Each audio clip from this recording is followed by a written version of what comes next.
চট্টগ্রামে জসনের জুলুসে পদদলিত হয়ে মারা গেছেন 2 জন, অনেকে আহত হয়েছেন। আমি এই ঘটনায় গভীরভাবে মর্মাহত। নিহতদের পরিবারের প্রতি আমার সমবেদনা জানাচ্ছি।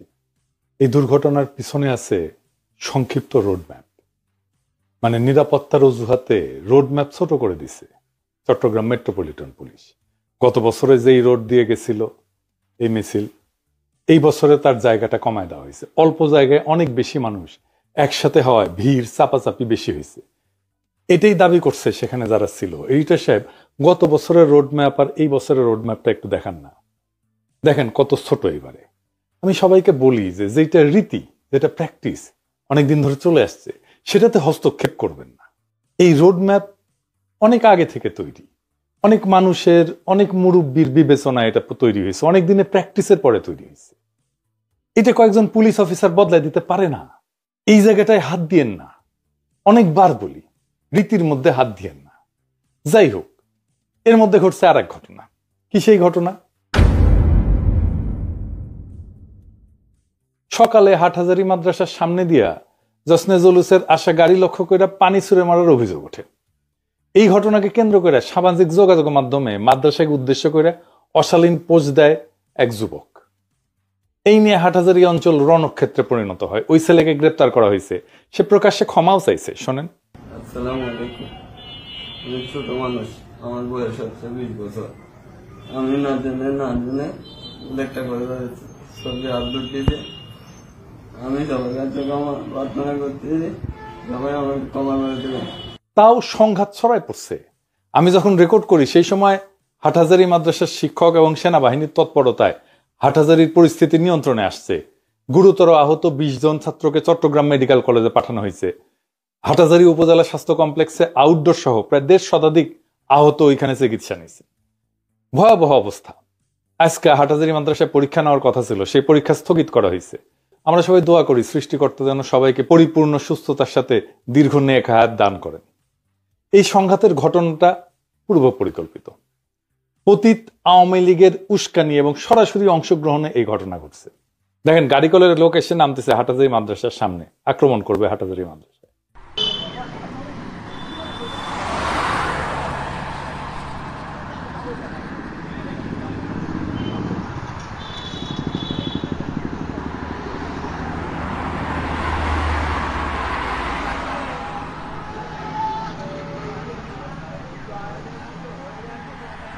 যদিও চট্টগ্রামের 2 পক্ষের মধ্যে ঐতিহাসিক দ্বন্দ্ব আছে, আমি সেটার বিস্তারিতে যাব না। তবে বিগত বাকশালী আমলে সুন্নি কমিউনিটির অনেকেই আওয়ামী লীগের সহযোগী ছিল, তাদের সুবিধাভোগী ছিল।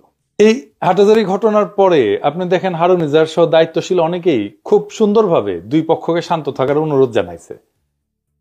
কিন্তু এই আলাউদ্দিন জেহাদি নামের এক লোক যে নাকি ওয়াজ করে, সে দেখলাম দ্রুত হাটহাজারী বাস স্ট্যান্ডে যেতে উস্কানি দিচ্ছে যেন ওইখানে যে হামলা করা হয়। এইরকম কোন একটা দাঙ্গার ঘটনায় যারা পরিস্থিতি শান্ত না করিয়া উস্কানি দিতে বলে, তাদের উদ্দেশ্য খারাপ। আমি মাদ্রাসা থেকে তথ্য পাইছি ছাত্রলীগ আওয়ামী লীগ একসাথে আসছে হামলা করতে। এই যে আলাউদ্দিন জেহাদি যে ডাক দিচ্ছে সবাইকে, সে আসলে কে? আসেন একটু দেখি। সে একজন আওয়ামী লীগার।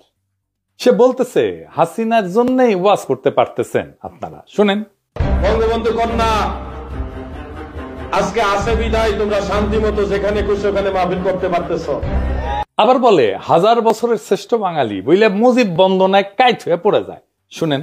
1000 বছরের শ্রেষ্ঠ বাঙালি, বীর বাঙালি বঙ্গবন্ধু শেখ মুজিবুর রহমান, তিনিও কিন্তু সুন্নি ছিল, ওয়াহাবি না।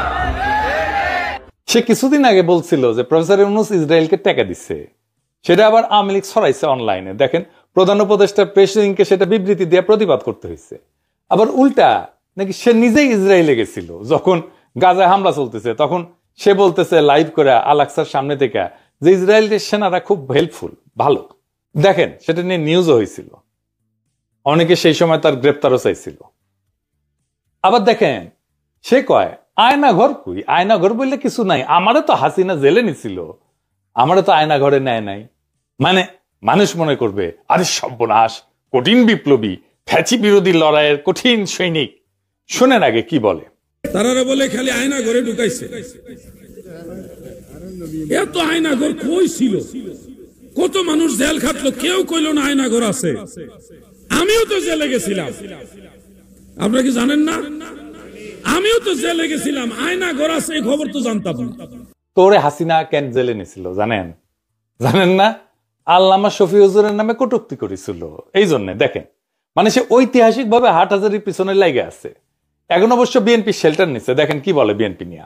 মানে বিএনপি আপনাদেরকে বলছি, ময়দান থেকে আওয়ামী লীগের সরাই এখন আপনাদেরকে সরানোর একটা পায়তারা চলতেছে, বিভিন্ন ষড়যন্ত্র চলতেছে আপনাদেরকে বিতর্কিত করার জন্য। সুন্নি কমিউনিটির ভাইদের বলবো, পতিত লীগের লেসপেন্সারদের খপ্পরে পড়েন না ভাইরা। আলাউদ্দিন জিয়াদির কার্যক্রম এভাবে সামনে আসবে, আজ হোক কাল হোক। সে কে মানুষ জানতে পারবে। চট্টগ্রামে এবারের জশ্ন-জুলুসে এনসিপি, জামাত, বিএনপি, আপ বাংলাদেশ সবাই অংশ নিছে। খুবই ভালো হয়েছে এটা। অনেক উৎসাহ উদ্দীপনা নিয়ে সবাই গেছে। আমরাও খুব তাকাইছিলাম যে এটা খুব ভালো একটা অনুষ্ঠান হইতেছে। তো সবার এইরকম একটা পদক্ষেপকে এড়ায় যায় হাটহাজারিতে হামলা করা মানে অন্য কারো হয়ে কাজ করা। এই অন্য কেউটা কে? এইটা হইতেছে ইন্ডিয়া। এটা ওয়াকারের মিলিটারি ইন্টেলিজেন্স।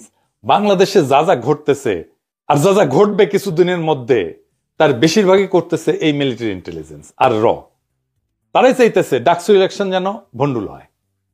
ওরা জানে ডাকসুতে কারা জিততে যাইতেছে। সামনে কিন্তু আরো ঘটনা ঘটবে। আমি সাবধান করে দিই সবাইকে, সবাই খেয়াল রাখবেন। যেমন ঘটনা আগে কখনো ঘটে নাই এমন ঘটনা, কবর থেকে লাশ তুলে আগুনে পুড়ায় দেওয়ার মতো ঘটনা, এরকম ঘটনা বাংলাদেশে ঘটতেছে। সরকার বসে থেকে ঘুমায় আগুল চুষে।